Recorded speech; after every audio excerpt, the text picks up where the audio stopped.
I'm Dr. Jenny Yost, a physician and women's health specialist in West Virginia. I have experience providing gynecologic care to adolescents and young women for over a decade. Are COVID-19 vaccines safe for people who want to have a baby soon or in the future? The answer is yes. COVID-19 vaccines are safe for people who are pregnant, as well as those who may want to become pregnant anytime in the future.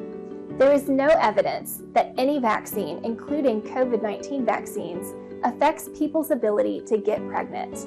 In fact, leading women's health associations agree that COVID-19 vaccines do not impact fertility. When you get a COVID-19 vaccine, the process of building immunity occurs in the immune system and does not impact the reproductive system. The COVID-19 vaccines have undergone very rigorous safety monitoring.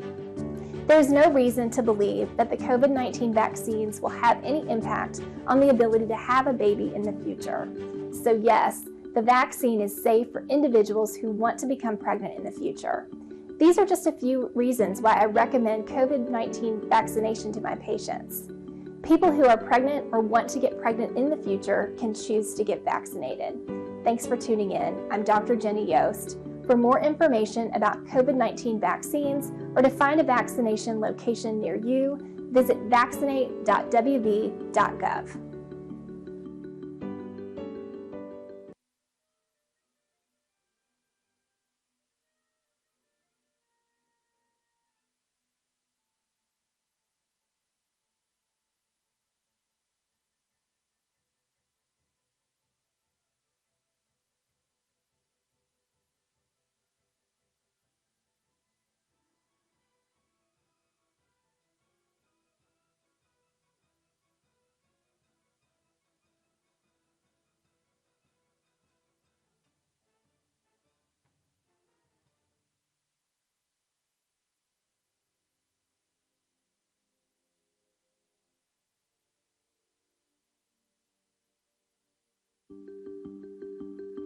I'm Dr. Kara Willenberg, a physician and chief of infectious diseases at Marshall Health. You might be wondering, how do COVID mRNA vaccines such as the Pfizer and Moderna vaccines work? First, let's start with the ingredients. The mRNA vaccines are made of sugars, salts, lipids, and mRNA. The mRNA, or messenger RNA, tells our body how to make proteins. The COVID-19 mRNA vaccines teach our cells how to make copies of a spike protein that resembles the spike on the outside of the virus. Once our bodies create that spike protein, our immune systems are able to make antibodies. Antibodies can then recognize the virus if we come into contact with it and fight it off. The mRNA from the vaccine does not enter our cells where DNA is made, so it cannot affect our DNA. The mRNA breaks down and goes away quickly, leaving in its place the blueprint for protection. The COVID-19 vaccines boost our natural defenses against the virus. It takes our bodies about 2 weeks after the second dose of the mRNA vaccine to develop maximum protection. You cannot get COVID-19 from the vaccination. By choosing to get vaccinated, you are teaching your body how to defend itself from COVID-19. Vaccination is the safest path toward building a community of immunity. Thanks for tuning in. I'm Dr. Kara Willenberg, and I recommend COVID-19 vaccination to my patients, my family, and my friends. For more information about COVID-19 vaccines or to find a vaccination location near you, visit vaccinate.wv.gov.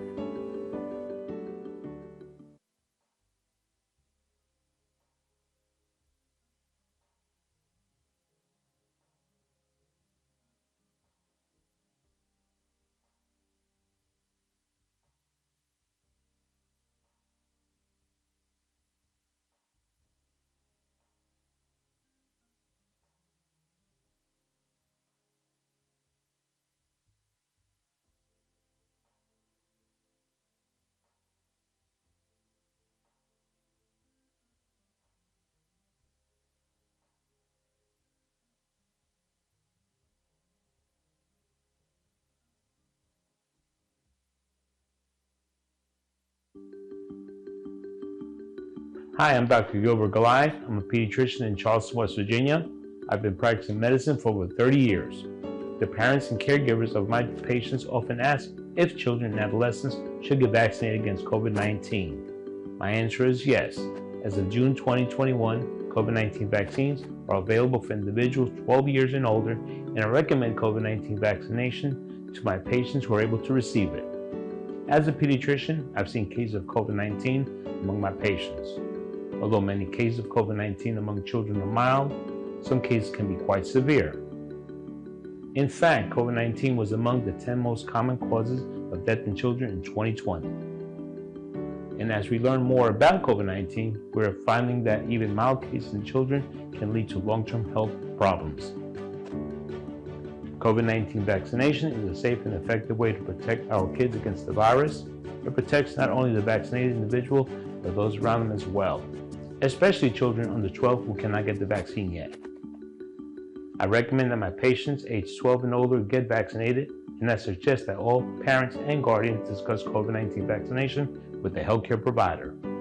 Thank you for tuning in. I'm grateful for your time in discussing this important matter. For more information about COVID-19 vaccines or to find a vaccination location near you, visit vaccinate.wv.gov.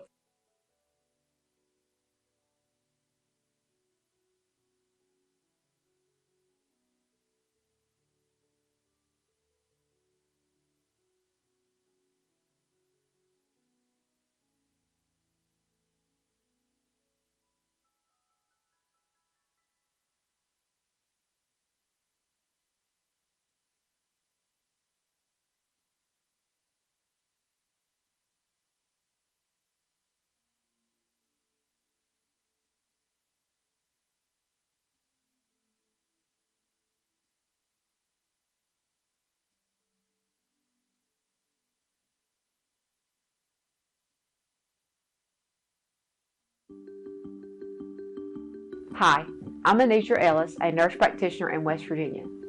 I've had the pleasure of serving Southern West Virginia in healthcare for the past 10 years.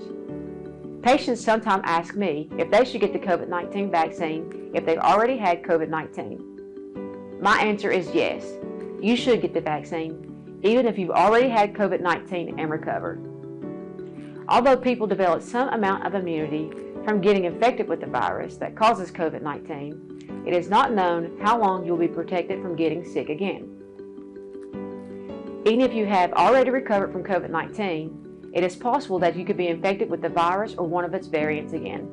COVID-19 can cause severe illness or death, and we can't predict who will have mild or severe cases. Some people continue to have long-term health issues from COVID-19, even with mild cases. You can also spread the virus to others, including your family, even if you don't have symptoms. Vaccination is the safest path toward building a community of immunity, even if you've already had COVID-19. Thanks for tuning in. I'm Anitra Ellis, and I recommend the COVID-19 vaccination to my patients, family, and friends. For more information about COVID-19 vaccines or to find a vaccination location near you, visit vaccinate.wv.gov.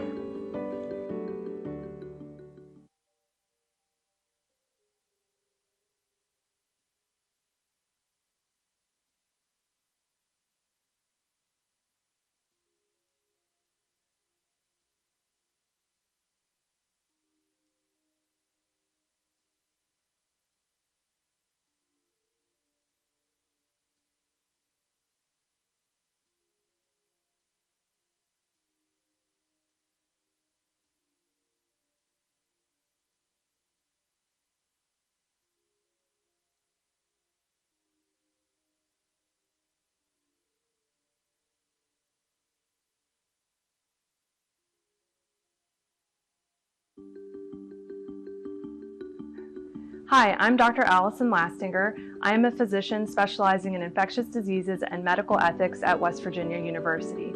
I've taken care of many patients with COVID-19 infection. Sometimes people ask me if the benefits of COVID-19 vaccination outweigh any risks of the vaccine. This is the primary question that leading public health and medical experts thoroughly examine as they consider authorizing and using new vaccines. In fact, the FDA only authorizes or approves vaccines that have undergone intensive clinical trials and were found to be safe and effective. This is certainly true for the COVID-19 vaccines, where the benefits such as significant protection against severe disease and death far outweigh the risks of vaccination, which can include minimal short-term side effects and serious but very rare side effects for a small number of people. The risks of vaccination are smaller than the risks of COVID-19 infection itself. The vaccines have proven themselves to be highly effective in preventing severe illness, hospitalization, and death from COVID-19. They are also demonstrating effectiveness against new variants. The COVID-19 vaccines play an important role in protecting you and those around you, including our most vulnerable and those who cannot yet be vaccinated, such as young children. Because there are substantial benefits of the COVID-19 vaccination, I got vaccinated and recommend COVID-19 vaccination to my patients.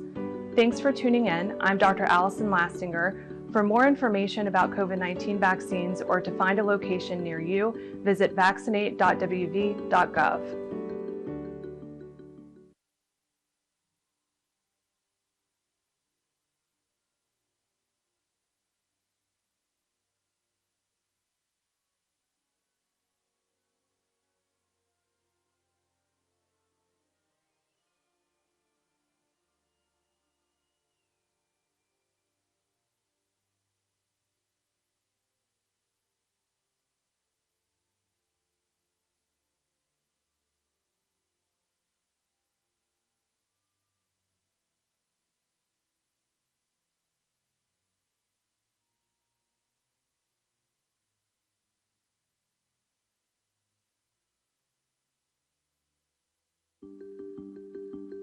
Hi, I'm Dr. Rebecca Reese. I'm a physician and infectious disease expert in West Virginia. Throughout the pandemic, I have cared for many patients with COVID-19 and have led research on COVID-19. We are hearing a lot about COVID-19 variants, and naturally there are questions about what they are and if the vaccines are effective at protecting against them. Viruses constantly change through mutation, creating new variants or strains over time. Sometimes new variants emerge and disappear, other times new variants emerge and stay. Multiple variants of the virus that causes COVID-19 have been found in the United States and around the world during this pandemic. These variants are slightly different from the past strains, and they can even infect people who had COVID-19 before. Scientists continue to study these variants. For example, they are looking to see how easily they spread, the severity of the disease they cause, and how well the vaccines work against them. Ongoing studies have found that the COVID-19 vaccines can help prevent severe disease, hospitalization, and death from the variants. Areas with low vaccination rates are more vulnerable to the virus transforming, potentially becoming more contagious and severe.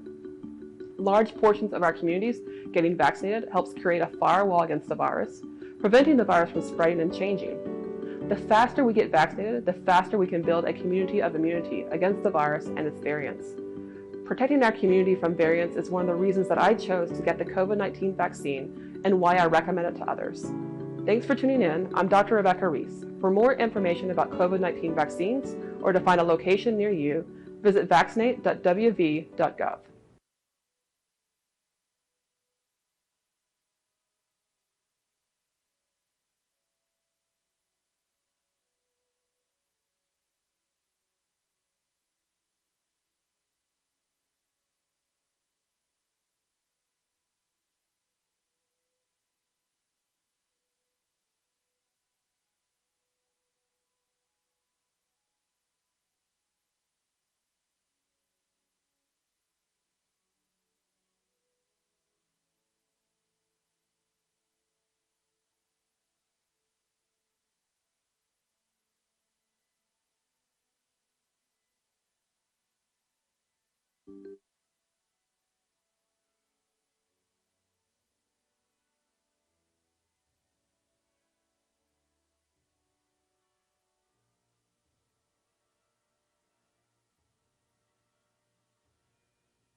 Hello, everyone. It's Thursday, October the 7th.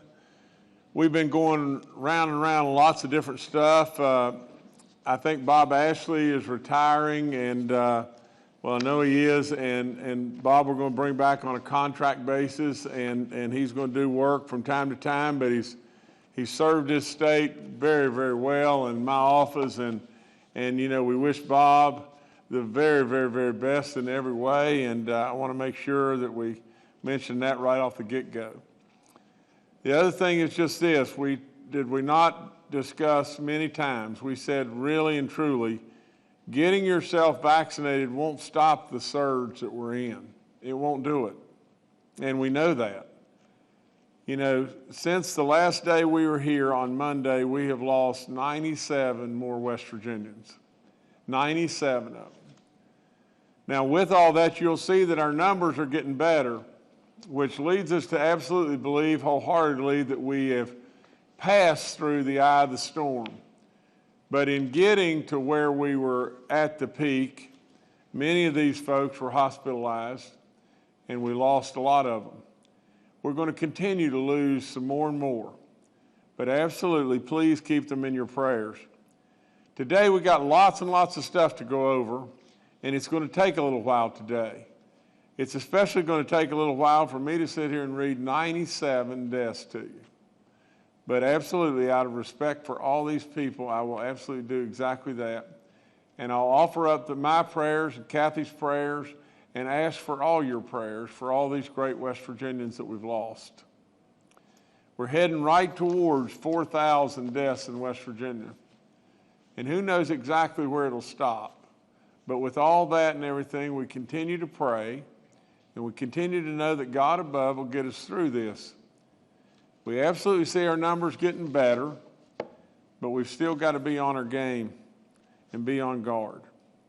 The 3,770th death in West Virginia is a 75-year-old male from Pocahontas County. The 3,771st death, a 79-year-old female from Raleigh County. The 3,772nd death, a 52-year-old female from Cabell County. The 3,773rd death, a 74-year-old female from Berkeley County. The 3,774th death, a 94-year-old male from Cabell County. The 3,775th death, a 44-year-old male from Marion County. The 3,776th death, a 76-year-old female from Hardy County. The 3,777th death, a 65-year-old male from Berkeley County. The 3,778th death, a 57-year-old male from Fayette County. The 3,779th death, a 78-year-old female from Morgan County. The 3,780th death, a 71-year-old male from Wyoming County. The 3,781st death, an 81-year-old male from Cabell County. The 3,782nd death, a 65-year-old male from Marion County. The 3,783rd death, a 55-year-old male from Wood County. The 3,784th death, a 63-year-old female from Hancock County. The 3,785th death, an 81-year-old male from Marion County. The 3,786th death, a 63-year-old male from Marion County. The 3,787th death, a 57-year-old male from Hampshire County. The 3,788th death, a 90-year-old female from Marshall County. The 3,789th death, a 66-year-old male from Marion County. The 3,790th death, a 64-year-old male from Harrison County. The 3,791st death is a 69-year-old female from Cabell County. The 3,792nd death is a 62-year-old male from Summers County. The 3,793rd death, a 41-year-old male from Mercer County. The 3,794th death, a 64-year-old male from Mercer County. The 3,795th death, a 58-year-old female from Raleigh County. The 3,796th death, a 60-year-old female from Cabell County. The 3,797th death, an 87-year-old female from Marshall County. The 3,798th death, a 67-year-old male from Lincoln County. The 3,799th death, a 68-year-old female from Nicholas County. The 3,800th death in West Virginia, a 73-year-old female from Wood County. The 3,801st death, a 64-year-old female from Lincoln County. The 3,802nd death, a 74-year-old female from Raleigh County. The 3,803rd death is a 73-year-old male from Marshall County. The 3,804th death is a 66-year-old male from McDowell County. The 3,805th death is a 72-year-old male from Marion County.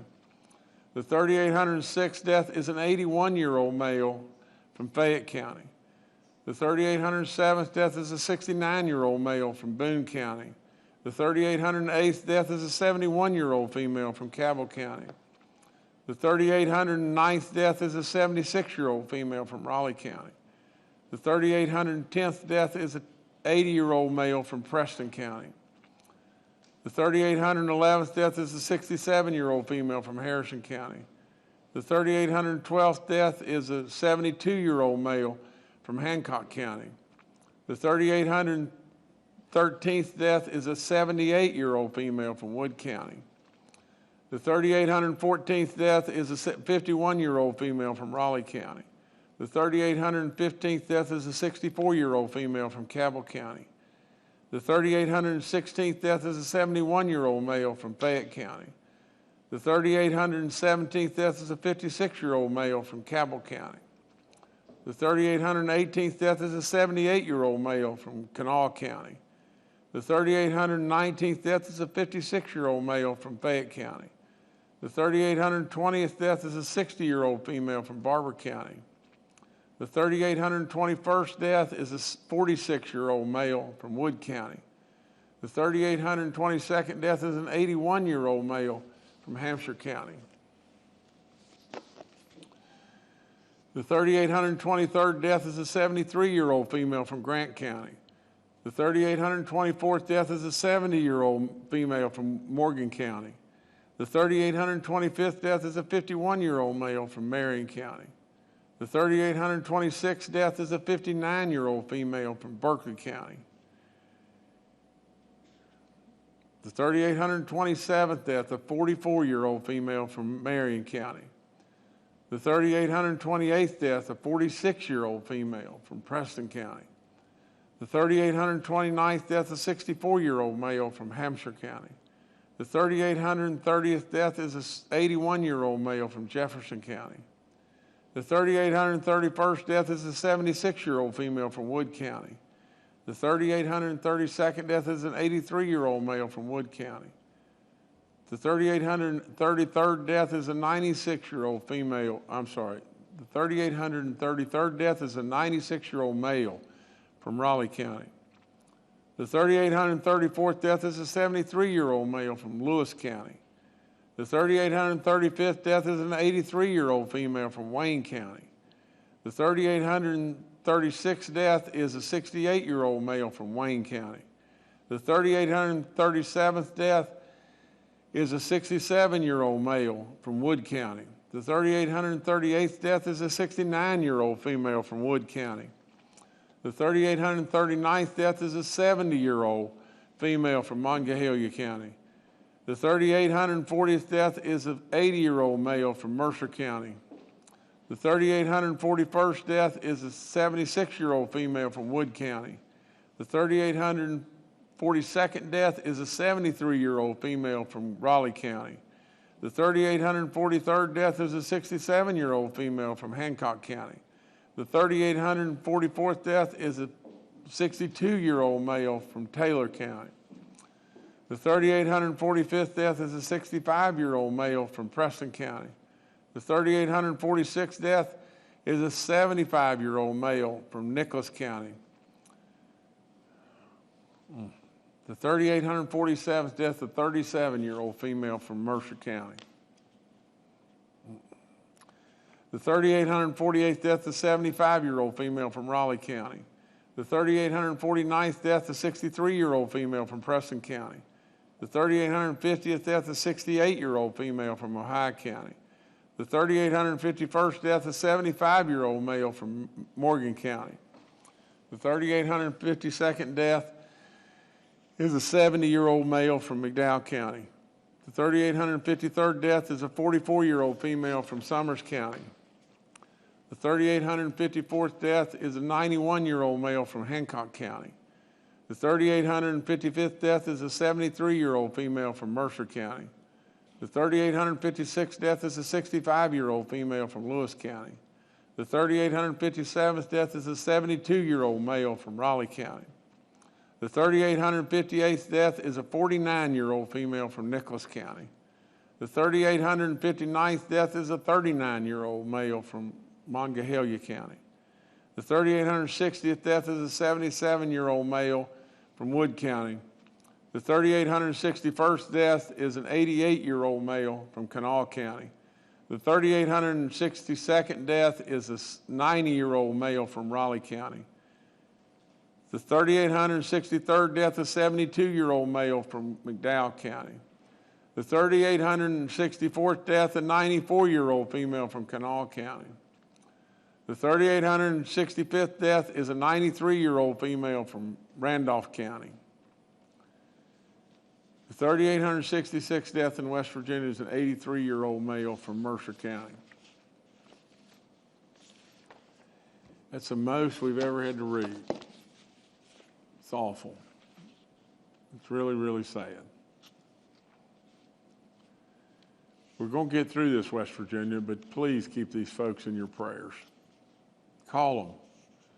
Don't let them feel alone. Please don't let them feel alone. Now the news, this is the impact of the surge at its peak. We're going to have more people die. But our active cases are down to 11,629 right now. Our new positive level is at 1,525 with a daily positivity rate of 8.67.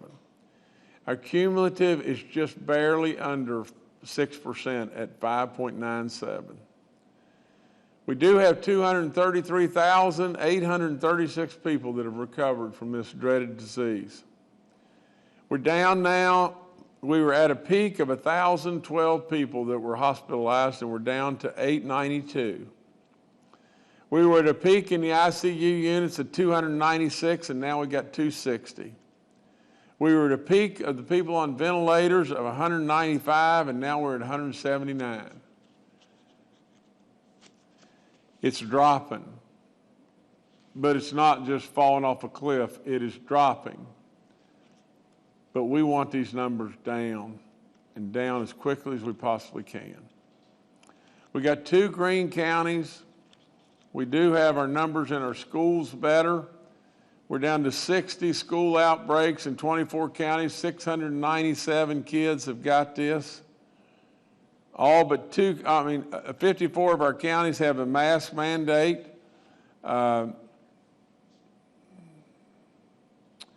This is really important.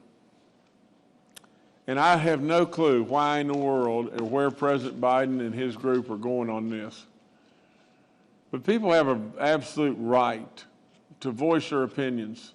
We get to the point in time where we don't believe that parents should have some level of control and input, if not all, on what our kids are being taught in school. Where in the world are we going with this?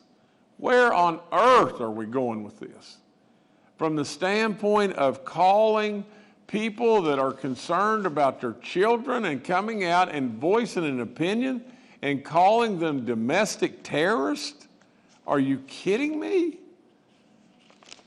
I just can't fathom it. I can't fathom it. From the standpoint of our hospitals, like I said before, we're still teetering on about 20% of the folks that are in our hospitals have been fully vaccinated. That's all tied back to our booster shots. We know that when we got out of the gate really fast, and we know we've got people that are fully vaccinated and really maybe have not taken advantage of the booster shots and everything. The booster shots are leading the way, but you've got to get your booster shot. 18 and above, go get your booster shot. It'll cut down on those that are hospitalized, I promise you. A reminder again about all those 65 and above, if you feel any symptom whatsoever, please just go get a test. If we catch this early, these antibodies will keep you out of the hospital. They'll absolutely save your life.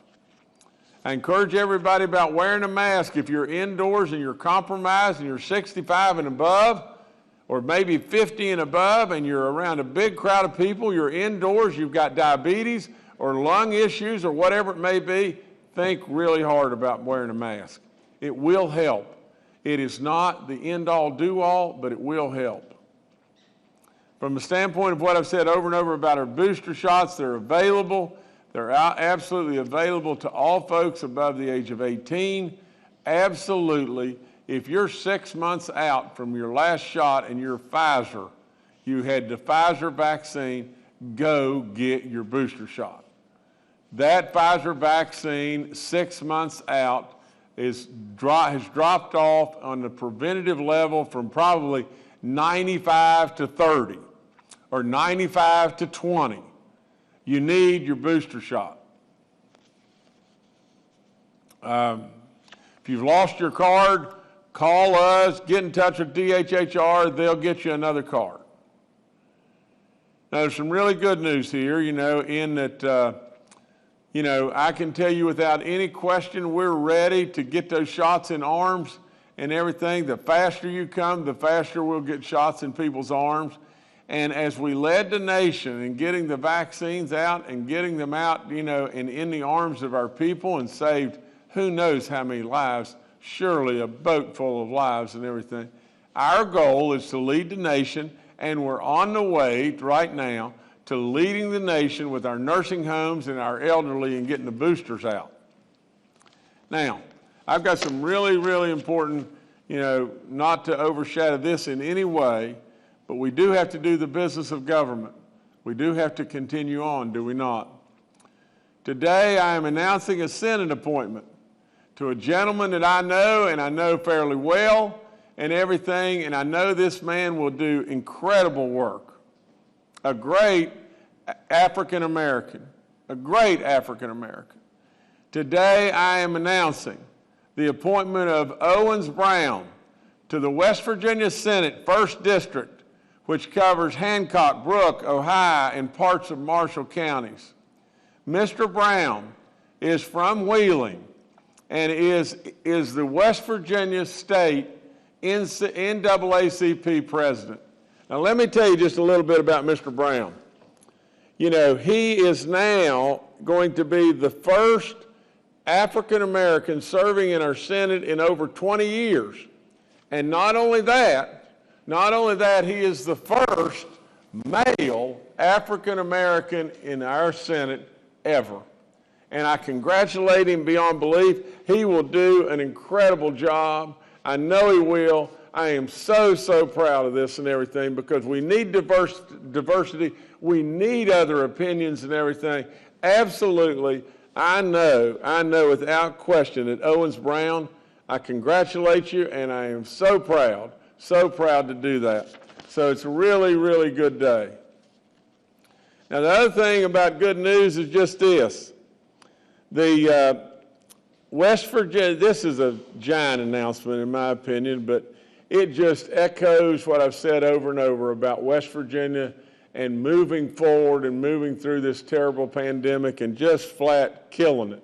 And what I mean by that is economically, West Virginia has absolutely continued to do it. We've led the way. We have absolutely pushed the right buttons.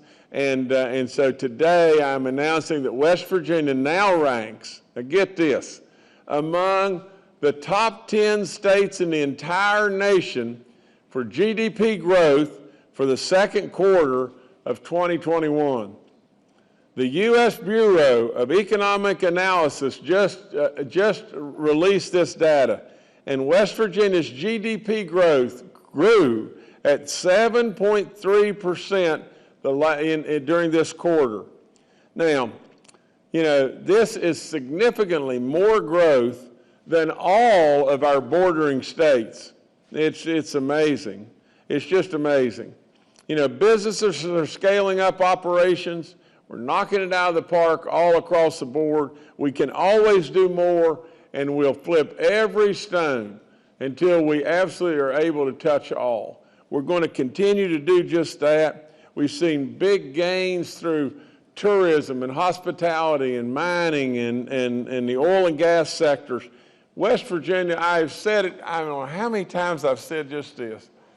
You know, close your eyes and think about a place that had 4 of the most beautiful seasons on the planet, a place that is within a rock's throw of 2/3 of the population of the country, a place that abounds in the greatest people, that's our real resource, and a place that abounds in our natural resources like you can't imagine. And it's just not coal and oil and gas, it's water, timber, and on and on. And imagine that place to where the world is starting to really realize just how good we really are. The diamond in the rough that they missed. Imagine that could be West Virginia. And it truly is. And that in itself, we have told our story. We have changed our image. And West Virginia is absolutely killing it. And that is so, so, so good. I thank so many, and I'm going to miss a bunch of people. I thank the legislature for all they've done to eliminate red tape and everything, and reform the tax code, and make West Virginia a business-friendly state. I thank all the people that have made and pushed the right buttons from our revenue department, and led by Dave Hardy and all those in the governor's office that have come to me and helped us make the right decisions. At the end of the day, and I've said it all along, I truly believe God above put me in this position for a reason. You know, I've done a lot of stuff in my life. I've had to handle tough stuff, really tough stuff. This pandemic is just absolutely something else that we had to handle. It's tough, really hard. The business side of keeping the state prosperous and moving forward, tough stuff. But that's exactly why I think I'm here. Now, at the end of the day, and I want to read just this stuff to you, because they gave me this in just notes, but they said, now step back and think about what has been accomplished in the last little while. Over the past 18 months, we've had to navigate through this terrible crisis like we've had, something we've never dealt with ever before. But in doing so, we finished the last fiscal year last year with a $413 million surplus. Despite all the stuff that was happening, $413 million, I mean, for crying out loud, do you realize what West Virginia's either deficits or surpluses were in the past and everything? This is a gigantic number.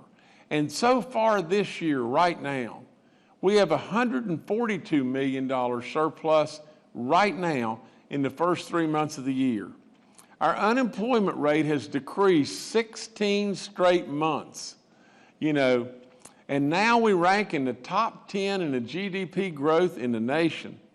It's amazing, amazing. A lot of people put in a lot of great licks, and I absolutely thank each and every one of them. The outside world's walking around thinking West Virginians that diamond in the rough that they've missed. We've invested big time in tourism. And absolutely, we still, even though it has grown phenomenally, Chelsea Ruby has been a secretary that has done fabulous work. But in that, I am telling you, just as well as I know my name, that we still have major, major growth in tourism that's right at our fingertips. All we need to do is just keep telling our story. We want to be the number one in GDP growth in the third quarter. All I would say is just keep pouring it on, West Virginia. Keep doing the great stuff you're doing, and let's keep moving forward. Now, I'm not going to spend a whole lot of time on this, but a negative thing that I think we need to talk about just happened yesterday. But yesterday I was made aware through media reports that Charleston Mayor Amy Goodwin had sent a letter to myself, the Senate President Craig Blair, and the House Speaker Roger Hanshaw. And she wants us to call a special session to discuss several ideas that she's come up with to address substance abuse, homelessness, and the mental health issue in West Virginia. And it sounds just great, doesn't it? It sounds just absolutely wonderful that the mayor of Charleston is doing such a marvelous job that she just comes up with these marvelous and ideas. Now, make no mistake, what's this really all about? It's nothing except a political move to cover up her deficiencies. And if we'll just stop and sit back and think about this. According to the National Alliance to End Homelessness in West Virginia, and we all want to do better, West Virginia's overall homelessness rate is decreasing. Except, just maybe, except in her hometown. In her town she's supposed to be running. I mean, for God's sakes alive, if Amy Goodwin wants to do something, why doesn't she do something in Charleston? Why are we having to walk down the streets and see tragedy all over the place with people, homeless people, sitting on the sidewalks and whatever, all over the place, needles everywhere, even in our playgrounds? I mean, why should we be doing that? Why in the world should we be doing that? And then the mayor of that city that's got $57 million of CARES money, what on God's earth is she spending the money on? What's she spending the money on? Now, just think. Let's just be real. You know, what I want to read this last little bit to you and just tell you just this. Despite the problems that we see in Charleston every day, half of Mayor Goodwin's solutions are to replicate the Charleston model all across the state. Well, why on God's earth do we want to do that? Do we want to replicate Charleston all across the state of West Virginia? Are you kidding me? Are you totally kidding me? I mean, for God's sakes alive, this would be like me saying, you know, even the homeless people are out in front of my house right here at the mansion. I mean, they're right dead out in front of the mansion, you know. I mean, are you kidding me that we want that all across West Virginia? I'd say, Amy, my God alive, you know, there's an old saying, you know, those who live in glass houses ought not to be casting stones. I mean, you think about that for a second. I mean, literally, you know, if you could just see the mess that's going on right here, and to think that somebody would go out with some political move and absolutely go out and absolutely try to bash all across West Virginia for the grandstanding to get her name in the paper. Do it, Amy. Good job. Good job. Now, you know, I personally believe that the vast majority of West Virginians do not want their towns to start handling their homelessness like Charleston does. And they said, you know, and she also said that, you know, that our elected officials across the state should decide. And so I just tell you just this, Amy, baby, listen, if you can get the legislature to go along with a special session to discuss these bills, I'll absolutely do it. I'll absolutely do it. If you get the legislature to go along with this, I'm all in. But if she really wants to fix things, the first thing she ought to do is call a special session of her own city council to clean up West Virginia. You know, I'm sitting on almost 60 million that she has, rather. She's sitting, I just said it just a second ago, $57 million that she's sitting on. Why in the world doesn't she clean up her own town? If she's sitting on $60 million, why in the world doesn't she clean up her own house? Okay, you know, I think I'm going to defer here to Secretary Crouch. You know, he's going to come on just a second, and he's going to talk about saving our care, which is, you know, doing good stuff for our hospitals. And I think we've got some other people that are going to talk. And then I've got more stuff I got to tell you, so just hang in there. You know, we're going to get through all of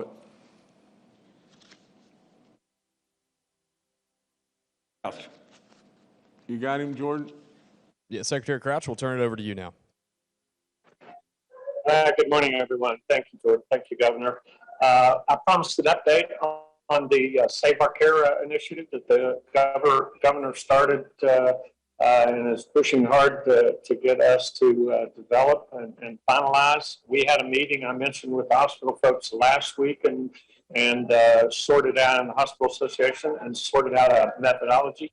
We received all of the information that we needed just yesterday from all of the hospitals to be able to make these decisions. So to eliminate overlap of other funding, DHHR will provide support covering some of the hospital's additional cost and staff hired through staffing agencies, overtime for existing staff, and some of the retention efforts that hospitals have entered into to try to keep the staff that they have. We're looking specifically at staffing costs related to the current surge so that our funding does not overlap with other funding, federal funding that hospitals receive. We're working closely with the association and some of the hospitals directly with regard to their financial condition. I want to thank all of the hospitals who struggled throughout this pandemic and the hospital staff who have consistently, as the governor says, ran to the fire for 583 days now. So thank you all. We have three distinguished guests today. They represent three of the three largest hospital systems in the state of West Virginia. So I'd like to introduce, first of all, Albert Wright, who's President and CEO of West Virginia University Hospital Systems, and ask Albert to say. Albert? Thank you, Secretary Crouch. Appreciate the opportunity today. You know, this current surge has been the most challenging thing I've ever seen in my 25-year career of doing this. You know, just the number of COVID patients and hospitalizations that we've had.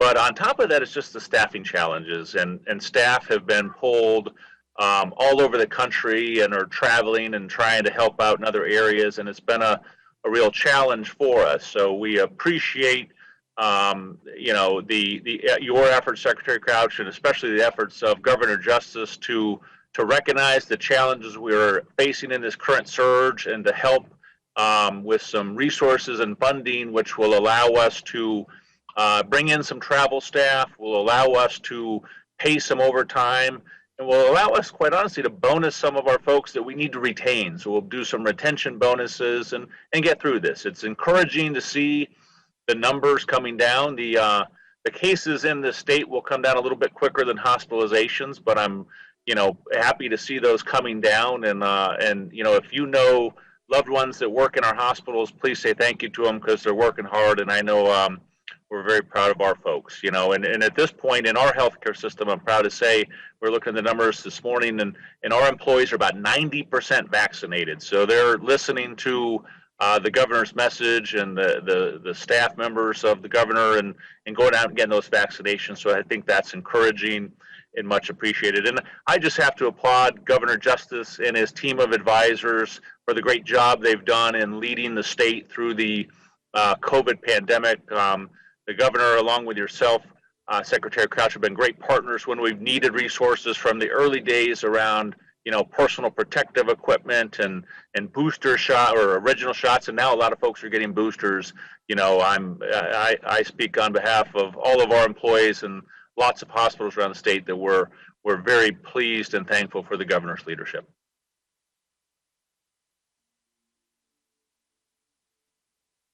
Thank you, Albert. We appreciate that very much.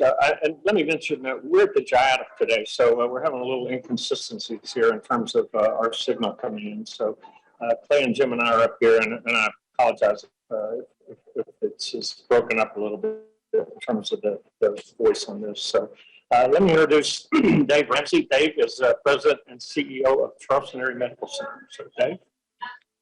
Thank you, Secretary Crouch. I want to just extend a thank you to the governor. What you're doing today with Save Our Care is, you know, very meaningful to CMC and really hospitals across the state. The recognition of how important hospitals are to the fight against COVID and the challenges we face caring really for all West Virginians day in and day out. Your recognition of our challenges is really very important to us and very meaningful to really all hospitals across the state. I also just want to thank you for all you've done over the past 20 months. We've been dealing with COVID across our state now for approximately 20 months. And, we've had a lot of success. We're still fighting the good fight, and we will get through this with your leadership. And frankly, the team that you pulled together. Dr. Marsh is outstanding. Dr. General Hoyer is wonderful to work with and always responsive and always available. Secretary Crouch, our relationship with DHHR at CAMC, and I believe it's the case across the state, has just really grown and blossomed under his leadership. And then Dr. Amjad and her leadership as well from the public health perspective. There's nothing easy about what we're all trying to accomplish on the public health front and to make our state a safer place for all of our citizens. It's great to work with them, and we look forward to continuing to work with them going forward. They're always ready to help, and we appreciate the fact that you pulled together a team of individuals that have that attitude. They reflect the attitude that you put forward as our leader. And so from CAMC, thank you very much for what you're doing for us today.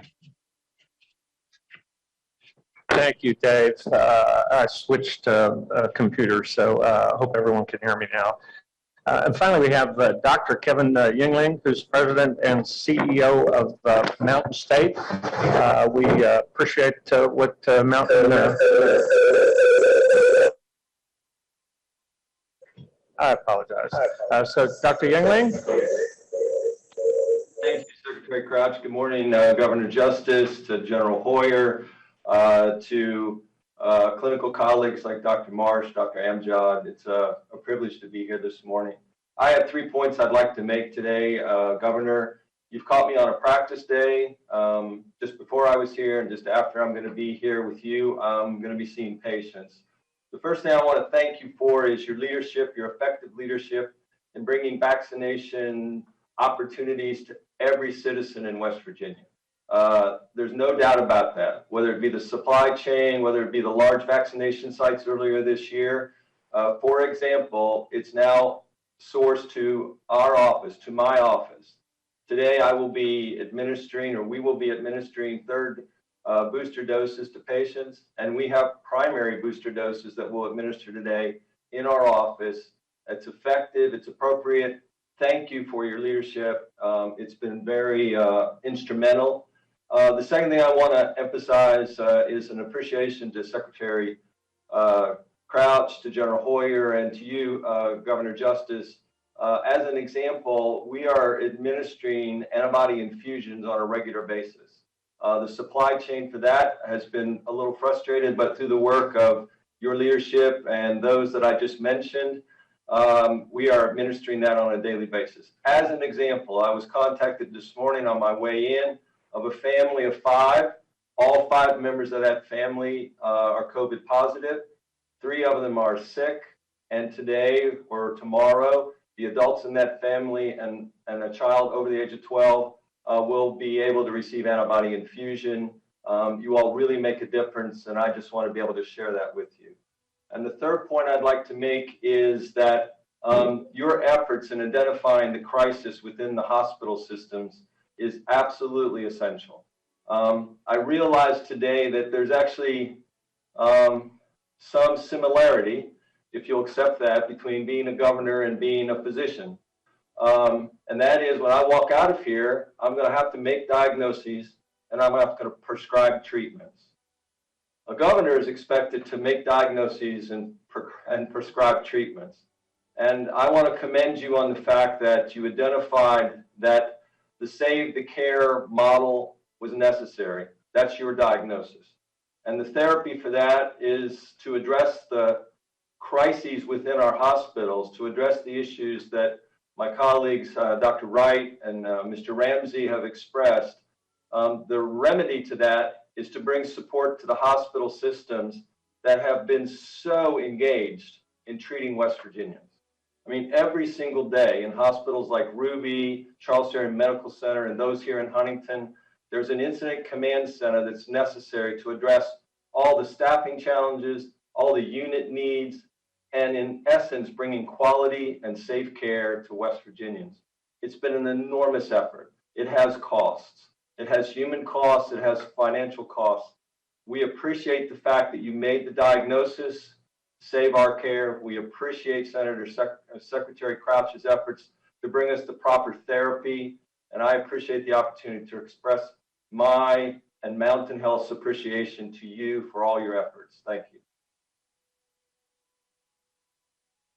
Thank you, Dr. Yingling, and thank all of you. We will be pushing the first phase of funds out within the next few days. So we hope to monitor things closely. We're looking to get information in terms of September staffing, and we will be working with you very closely. So we thank you all for your efforts and what you do every day. Thank you. Thank you, Jordan. Well, first and foremost, I naturally appreciate the kind words.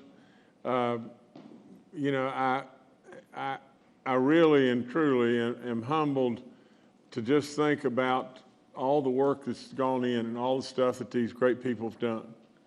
I mean, at the end of the day, sure, we're making the right moves as far as coming up with a way to assist and help in any and every way we can, and put a big priority on protecting our people and saving our hospitals.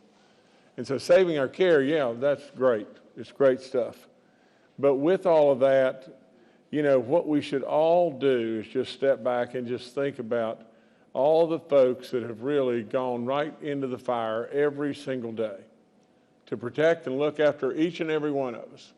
You know, the hard work of all this, the health community in general, at this time, with no playbook and all the stuff that they've done, it is a real honor.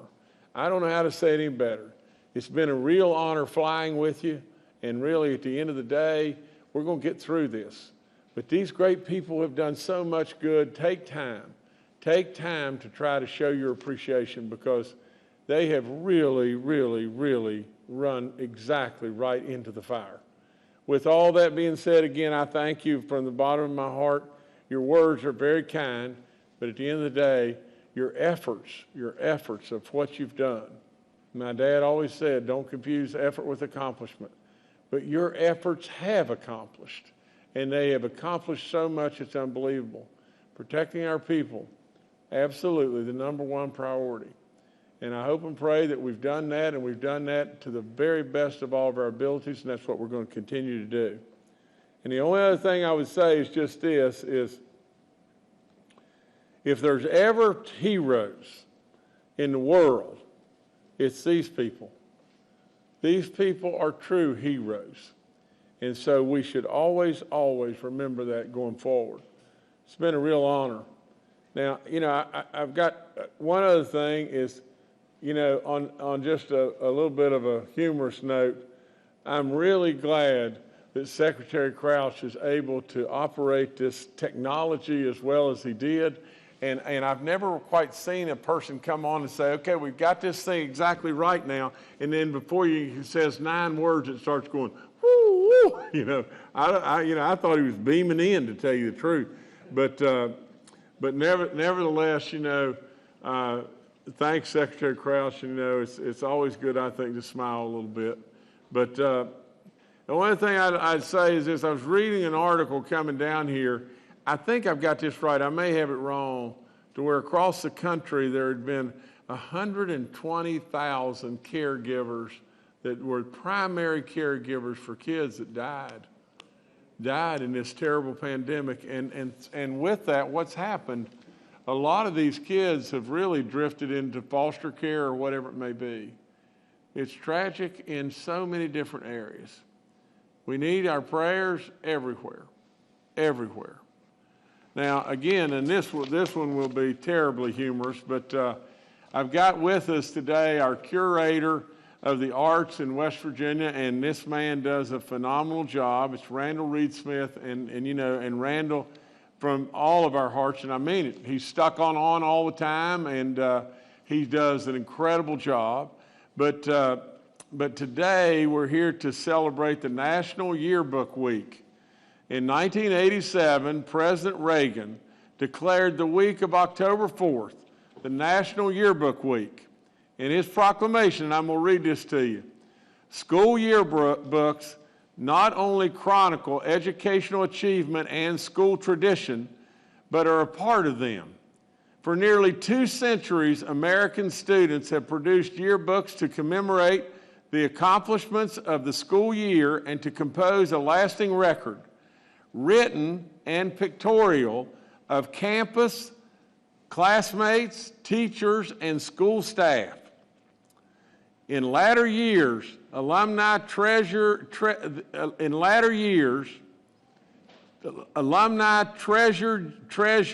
yearbooks for memories that they hold of the times with their friends that have been times long gone by. So today I am celebrating the National Yearbook, but I'm doing it with a lot of hesitancy because Randall Reed Smith is going to show you pictures of Kathy and I from way back, and I'm doing it with great hesitancy, but I've gone along with this plan. So Randall, it's all yours now. Hi, Governor. Thank you for having me today. And I wish I would have brought my yearbook because Kevin Yingling was my graduating classmate at Barbersville High School, and we're very proud of Kevin back home in Barbersville.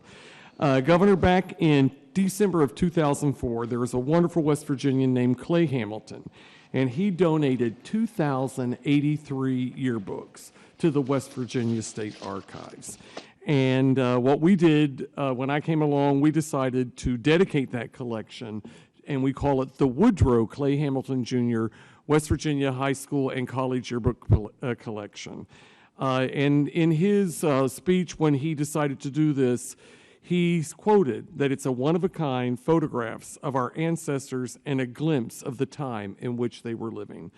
And Governor, they told me at the archives to tell you we have 2 gentlemen that come in about every week, and they research these yearbooks just to follow sports teams of the past and to document our sports history. We have people come in, look at our communities, our school history.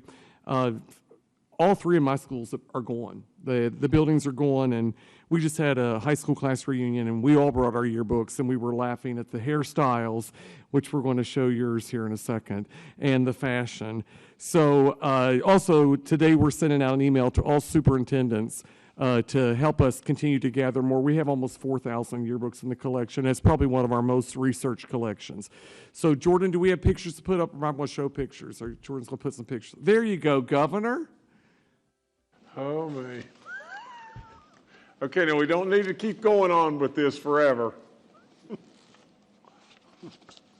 Oh, Governor, you want to talk about that golf swing there? Look at that, how perfect. The guy on the left at one time, like I said, was skinny, and he had a pretty good golf swing, to tell you the truth, long ago, long ago. So, Governor, we brought your yearbook with us today so you could autograph it for the collection. And I brought you a Sharpie that's very thin pointed. There's your senior yearbook, and here you go. Where am I going to sign this? Either with your name or there, wherever you want to sign it, Governor. Okay.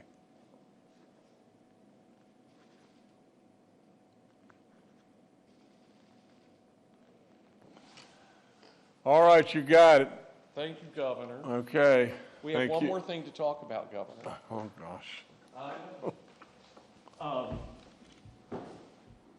Last year, I think you remember very well when we started the fall season, we didn't know if we were going to have schools, didn't know if we were going to have football, and we did have football, and I remember you saying, Randall, if we're going to have football, we're going to have marching band.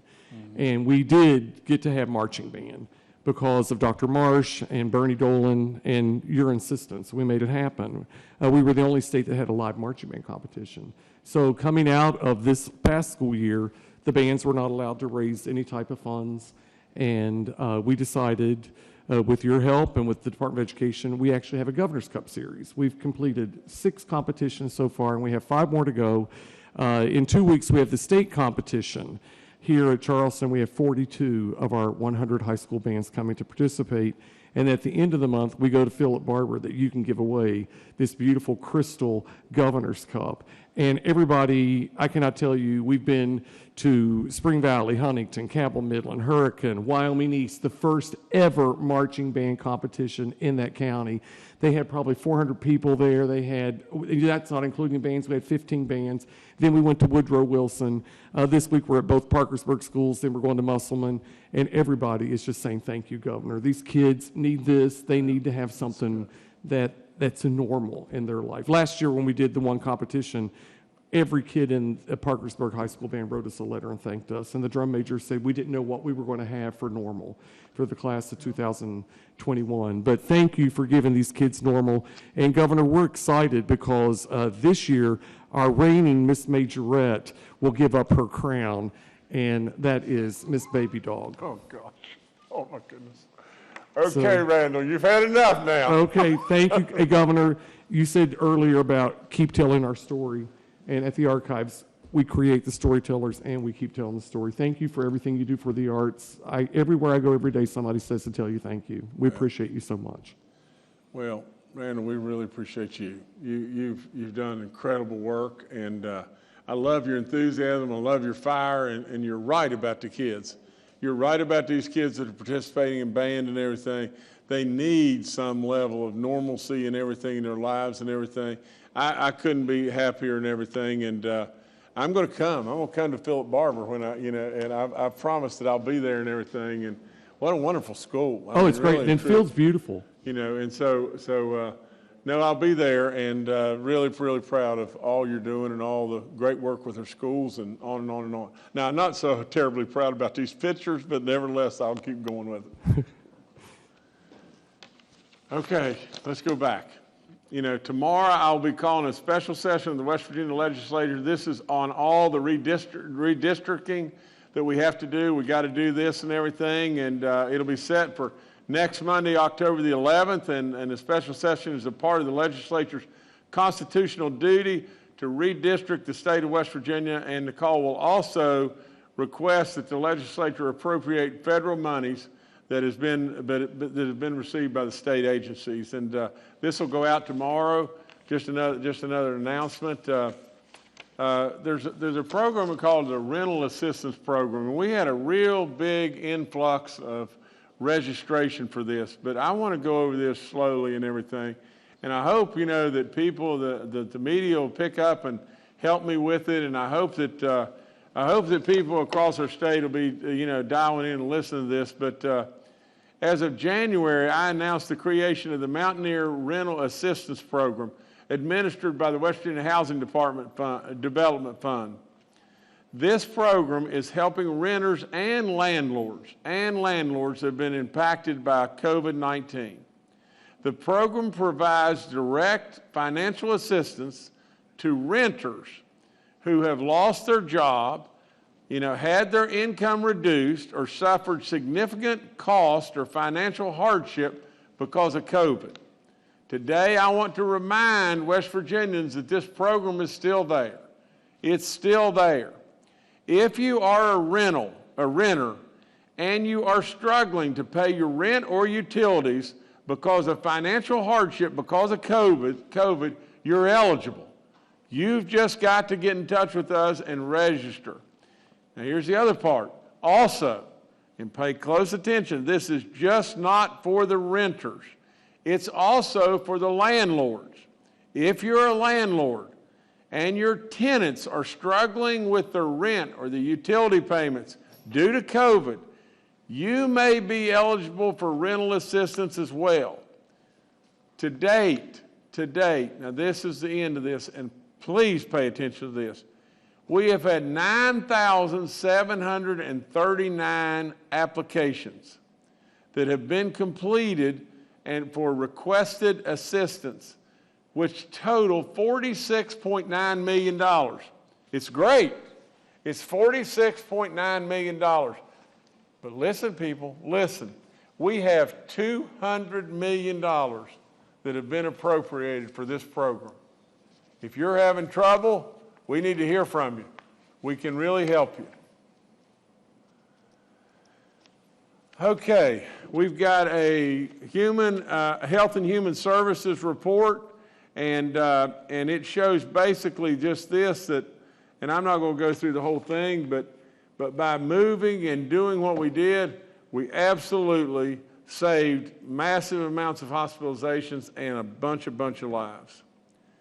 On the vaccine distribution update numbers, I'm not going to go through the whole thing. We're now at 65.4% of all of our people 12 and above.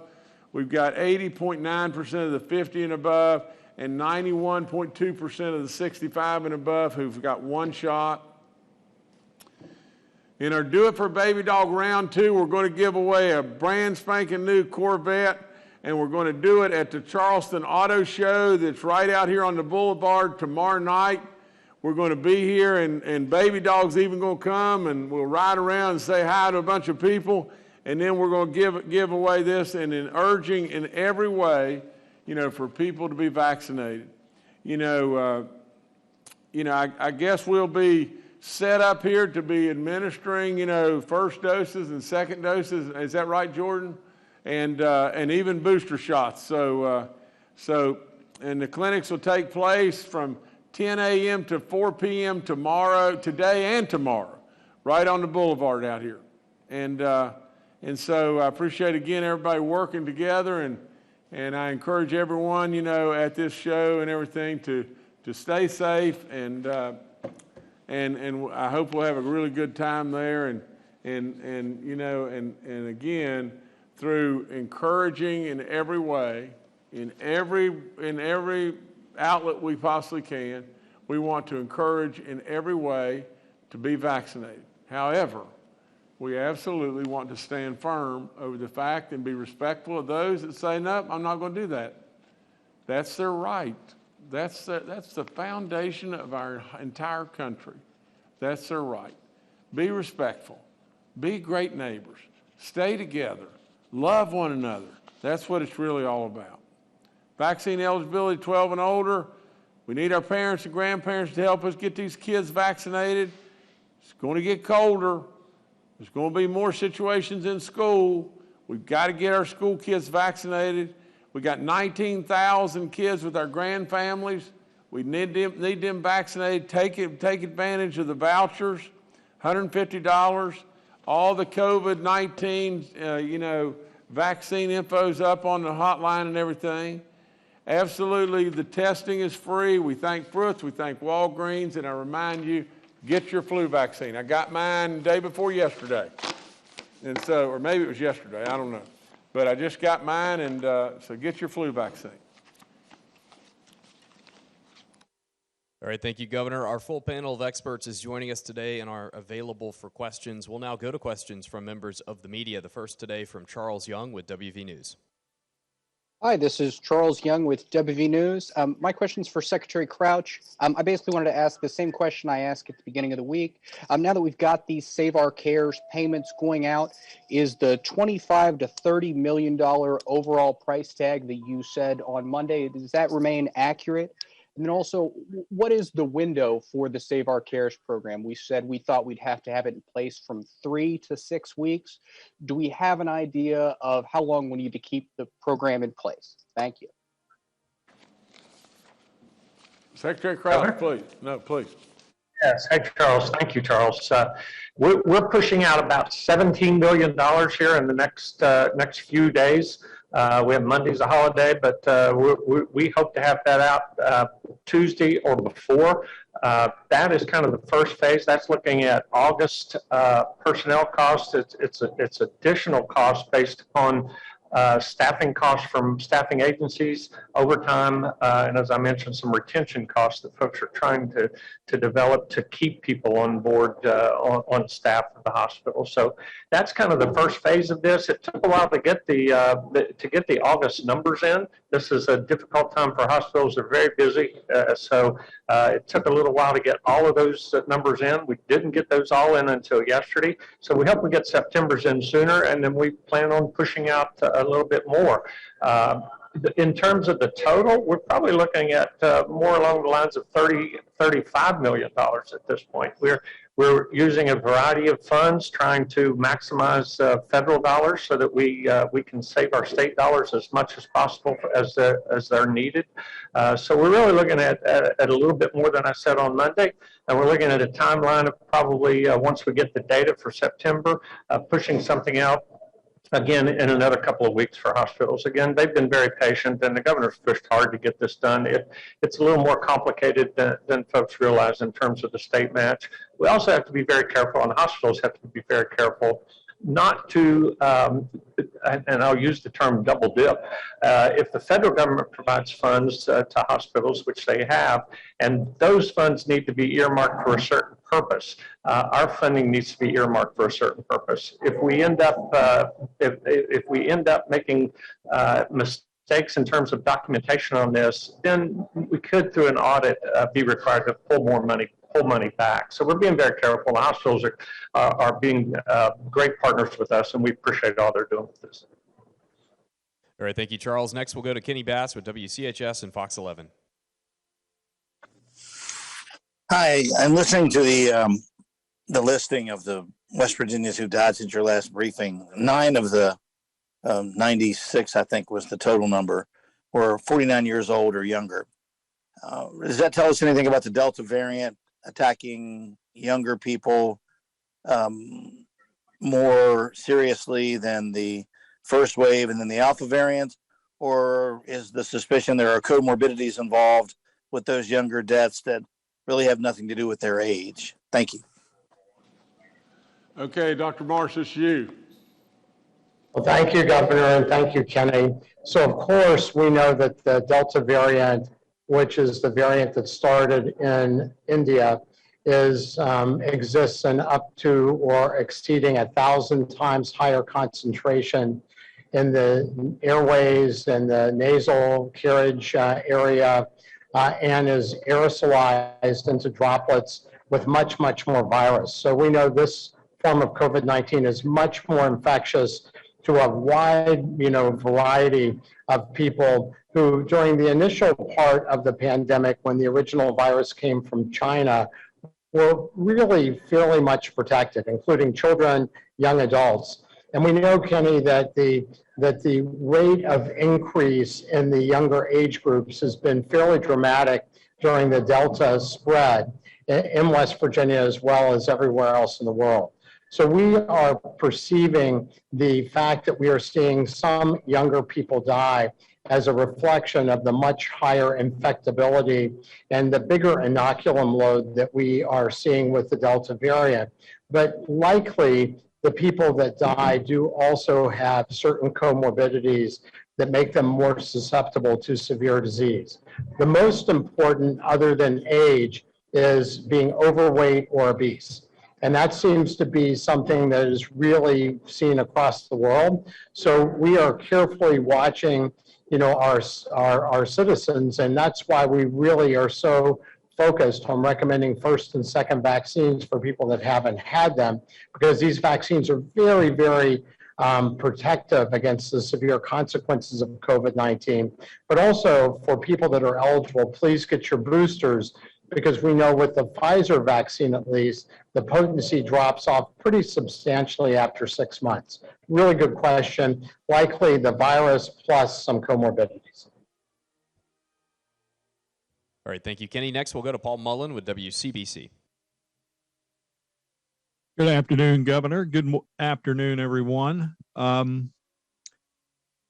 I think I want to go to Dr. Marsh again on the booster shots. If you have had COVID and you have been vaccinated, should you get the booster, or has the vaccination actually acted as the booster for you? Dr. Marsh, please. Thank you, Governor, and thank you, Paul. So we do know from data, largely from Israel, that the combination of having recovered from infection plus vaccination gives you more immunity. Now, the challenge is that we, on a person-to-person basis, don't know yet how protected each person is, which is why we started with our nursing home population and did our assessment with the antibody study. We would be very much, Paul, recommending that people be very careful because of the real severity of illness we're seeing with the Delta variant. And if you have had your Pfizer vaccine greater than 6 months ago and you qualify, then we would very much recommend that you get a booster vaccine, and that would be whether or not that you have had had native COVID or not. All right, thank you, Paul. Next, we'll go to Mark Curtis with Nexstar Media. Good afternoon, everyone. I want to follow up on the hospital issue, too, and also get any update if we can on the supplies of monoclonal antibodies and whether they're increasing. I know our congressional delegation asked for them. But with regard to the hospitals, you had representatives from the three of the largest hospital chains in the state, yet we've had a tremendous problem with rural hospitals shutting down and closing or curtailing a lot of their care. What kind of money is available for the rural hospitals, the small independent operators, compared to the big chains? Secretary Krause, please.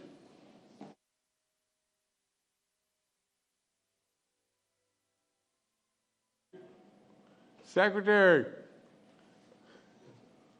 you're muted. Come on, Bill, baby, get this right. Sorry, Governor. I'm using Clay's computer. I apologize. Thanks for the question. Many of the critical access hospitals that you're referring to, those hospitals 25 beds or less in our rural communities, have also had staffing problems, and they're included in this in the governor's program here to Save Our Care. So we have critical access hospitals receiving funds just as we do the largest facilities in the state. So we had the three CEOs on from the largest systems. At some point, we'll have some folks on from the smaller systems as well. They're doing a great job out there in terms of monoclonal antibody treatment and taking care of folks in rural communities. So we don't want to leave those out. So Charles, I'm sorry, it wasn't Charles. It was, Mark. Okay, so thank you for bringing that up. Those folks are terrific and doing a great job in their communities.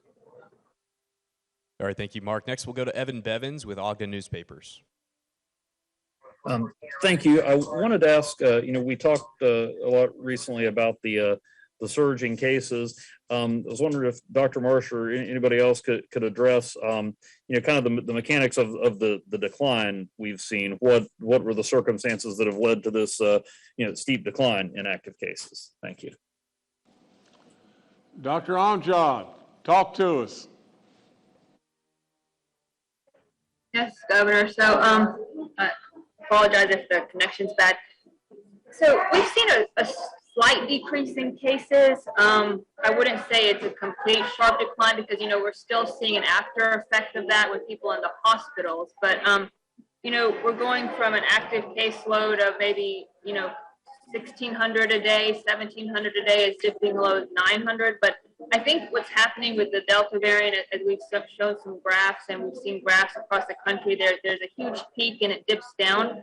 I think the variant has kind of ran its course, but we're still seeing some cases out there. So we don't want people to think that just because we're seeing a less number that they need to let their guard down. They still need to get vaccinated. They still need to do all the mitigation efforts we discussed, because there is a time lag between the case numbers we see and the numbers in the hospitals of people getting sick. Thanks. All right, thank you, Evan. Next, we'll go to June Leffler with West Virginia Public Broadcasting.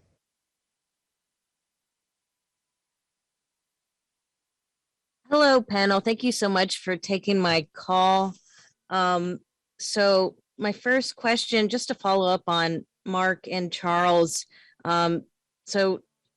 Secretary Crouch said there's about to be $7 million distributed to these hospitals. Could we get a sense of the number of hospitals that is, or the percentage of hospitals total in the state that would get that money? And also, could we get a follow-up on the booster shots in nursing homes? I know that was supposed to wrap this week. Has it wrapped, and how many people got the shot?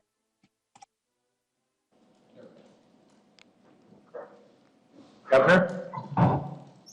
Yes, sir. Yes, June.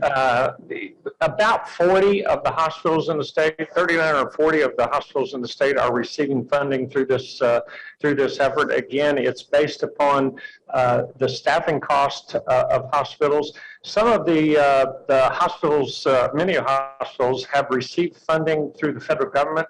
They are eligible now for phase 3 of relief funds through the federal government. So those funds are covering other parts of hospitals' lost revenues. So that's why we chose the staffing costs. The governor pushed us to make sure we helped hospitals with staffing costs. Many hospitals, some of our rural hospitals, did not need that additional support out there. So that's why the number is lower than the number of hospitals in the state. We have about 21 critical access hospitals, and many of those have gotten funds as well, but not all. So thank you, June.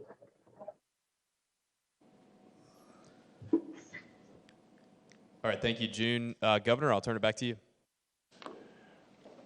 Well, we've been through lots of stuff here today, and you know,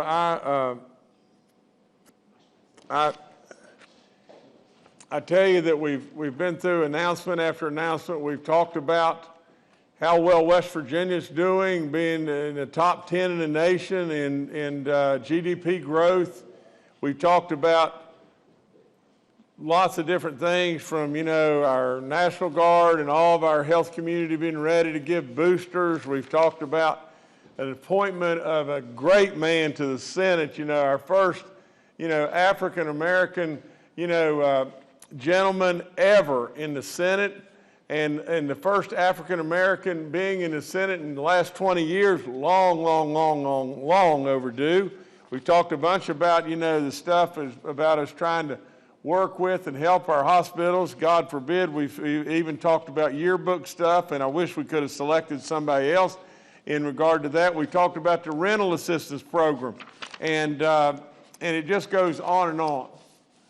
You know, we probably got a little animated with Amy Goodwin, and Amy is, you know, to be perfectly honest, I think she ought to pay a whole lot of attention to her city and not be so preoccupied with throwing out some political statement. From the standpoint of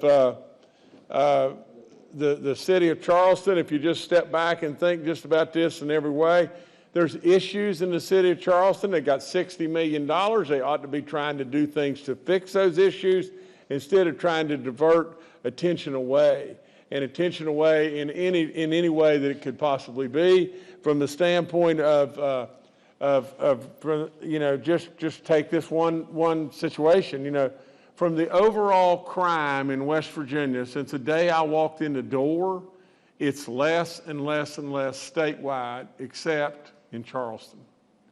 You know, and I know there's probably other places, but in Charleston we can do a lot better. We can do a lot better. We don't need to absolutely just hang our hats on, you know, a word here and there. We need to hear the message. And the message is real simple. It's just as simple as mud. We absolutely have got to do better in our own house. Charleston, West Virginia. Let me just say just this. You know, when I came in the door, and a lot of people cast a few stones about this, I said our Capitol grounds need to look spectacular. And so we spent a little bit of money, not much, but a little bit of money, to make them absolutely as beautiful as we could do. Not going overboard by any stretch of the imagination. Maybe just instead of having 3 or 4 extra parties at the mansion and passing out liquor everywhere under the sun, we decided not to do that. We planted a few extra flowers, didn't we? And our grounds are absolutely just unbelievable. And they've been that way and been that way. Visitors from all over the world come and see how great we are right here in West Virginia. And God knows the pressure is unbelievable, and people that work in these offices and everything, you know, that are sometimes being badgered in lots of different ways that maybe they shouldn't be, from the media or whatever it may be. You know, their walk across the street to get a cup of coffee or to get lunch or whatever, and walking through and seeing that beauty out there is surely heartwarming. In all of that, We need absolutely to do all we can possibly do. This is our state capital. This is our house. And we need to do all we possibly can do to make things better and better right here. So in all that, I would tell you, just see and hear the message. We've got a lot of good things going on, but the underlying thing of all is just one thing. Nothing compares to, we lost 97 people. 97 people. I read through every one, and trust me, I don't read that because it's, grandstanding or heartwarming or whatever. It is heartwarming, but it's tough because I hate it. I hate it really, really bad. I hate the fact that we've lost this wisdom, these good people. The other day we lost a 20-year-old, but it's tough stuff, especially when you know there is only one way out of this. There's only one way, and that's absolutely to get vaccinated. So I encourage you every day, and I'm going to keep on doing the same thing. Thank you so much. Appreciate you.